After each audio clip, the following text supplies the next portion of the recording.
રાજદ્રોહના case મામલે અલ્પેશ કથિરિયાના જામીન રદ કરવા પર આજે કોર્ટમાં સુનાવણી થશે અને સુરતની કોર્ટમાં અલ્પેશ કથિરિયા હાજર રહેશે। ઉલ્લેખનીય છે કે રાજદ્રોહના કેસમાં અલ્પેશ કથિરિયાને 1 મહિના અગાઉ જ જામીન મળ્યા હતા। જો કે અલ્પેશ પોલીસ સ્ટેશનમાં પોલીસ સમક્ષ ઘર્ષણ પર ઉતરી અને જામીન અરજીની શરતોનો ભંગ કરતા પોલીસે અલ્પેશની જામીન રદ કરવાની અરજી કોર્ટમાં કરી છે, જે મામલે સુરત કોર્ટ આજે સુનાવણી હાથ ધરશે। तो अल्पेश कथिरिया द्वारा जे रीते सूरतमां पोलीस स्टेशनमां गैरवर्तणूक करवामां आवी हती, अपशब्दो बोलवामां आव्या हता अने त्यारबाद सूरत पोलीसे अल्पेश कथिरियाने राजद्रोह केसमां जे जामीन मळ्या छे ते जामीन रद्द करवा माटेनी अरजी करी छे, जे अंगेनी सुनावणी आज सूरतनी कोर्टमां हाथ धराशे અને અલ્પેશ કથિરિયાની મુશ્કેલીઓ વધી શકે પણ છે તેવી સંભાવનાઓ પણ પૂરેપૂરી છે, કારણ કે અલ્પેશ કથિરિયા ने जे जामीन आपवामां आव्या हता तेमां जे शरतो लखवामां आवी हती, जे शरतोने आधीन तेमने जामीन अपाया हता ते शरतोनुं तेमणे उल्लंघन कर्युं छे तेवुं सूरत पोलीसनुं मानवुं छे અને તેના આધારે જ તેમણે અરજી કરી છે કોર્ટમાં કે અલ્પેશ કથિરિયાના જે જામીન છે રાજદ્રોહ કેસમાં તે રદ કરવામાં આવે। आपने जणावीए कि अल्पेश कथिरिया द्वारा गैरवर्तणूक कराई हती पोलीस स्टेशन में। आ विषे વધુ माहिती आपशे अमारा संवाददाता कीर्तेश पटेल।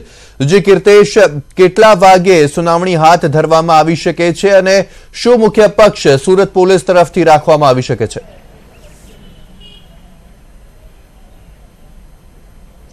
ચોક્કસ सूरत कोर्ट में आज अल्पेश कथिरिया ने हार्दिक पटेल बने लोग हाजर रहेशे, कारण के हार्दिक पटेल नो जे राजद्रोहनो केस है तेनी आज तारीखों ने लईने 11:15 समये हार्दिक पटेल कोर्ट में पहुंचशे। त्यारे बीजी बाजू राजद्रोहना केस पर जामीन पर छूटेला अल्पेश कथिरियाए थोड़ा दिवस पहला जे वराछा पोलीस स्टेशन आखुं माथे लीधुं हतुं, कायदो हाथमां लीधो हतो, तेने लईने सूरत पोलीसे राजद्रोहना केसमां तेनी जामीन रद्द थाय तेवी एक अरजी सूरत पोलीस द्वारा करवामां आवी हती।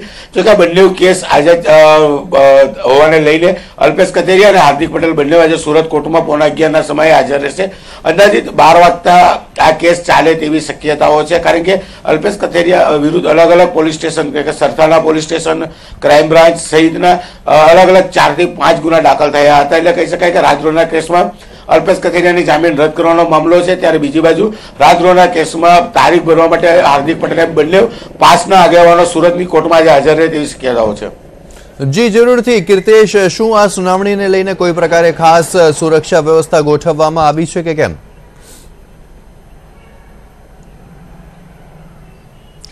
ચોક્કસ ગયા ફેરી જયારે અલ્પેશ કથિરિયાને જયારે કોર્ટમાં રજૂ કર્યો હતો ત્યારે પાસના મોટાભાગના કન્વીનરો પહોંચ્યા હતા અને જય પાટીદાર જય સરદારના નારા જે રીતે કોર્ટમાં લગાવવામાં આવ્યા હતા તેને લઈને સુરતના ઉમરા પોલીસ સ્ટેશનમાં રાયોટિંગનો ગુનો દાખલ થયો હતો। એટલે કહી શકાય કે કદાચ પાસના કાર્યકર્તાઓ હશે પણ આજે શિસ્તપણે રહે તેવી શક્યતાઓ છે। બીજી બાજુ આ બંને પાસના આગેવાનો જયારે કોર્ટમાં રજૂ થવાના છે ત્યારે પોલીસ દ્વારા કાફલો ગોઠવવામાં આવશે, કારણ કે કોઈ અનિચ્છનીય ઘટના ના બને અને કોઈ પણ રીતે કાયદાનું ઉલ્લંઘન થાય તેની પહેલેથી જ પોલીસ દ્વારા રાહ જોવાઈ રહી છે। કારણ કે અલ્પેશ કથિરિયાને અલગ અલગ જે 4 થી 5 ગુના દાખલ થયા, વધુ એક ગુનો દાખલ થાય તો અલ્પેશ કથિરિયા જોડે હાર્દિક પટેલના બી જામીન રદ થઈ શકે તેવી શક્યતાઓ છે। તેને લઈને પોલીસ દ્વારા ચાપતો બંદોબસ્ત ગોઠવવામાં આવ્યો છે। ત્યારે બીજી બાજુ બંને પાસના આગેવાનો હાજર થશે ત્યારે તેમની જોડે કાર્યકર્તાઓ ઓછી સંખ્યામાં હશે અને જે હશે તે બી શિસ્તમાં જ કોર્ટ સંકુલમાં જોવા મળશે। जी जरूर थी कीर्तेश, आभार आपनो तमाम माहिती आपवा बदल। तो सूरतनी कोर्टमां आज सुनावणी हाथ धरवामां आवशे अने महत्वपूर्ण दिवस अल्पेश कथिरिया माटे, कारण के तेनी जामीन रद्द करवानी अरजी सूरत पोलीस द्वारा करवामां आवी छे।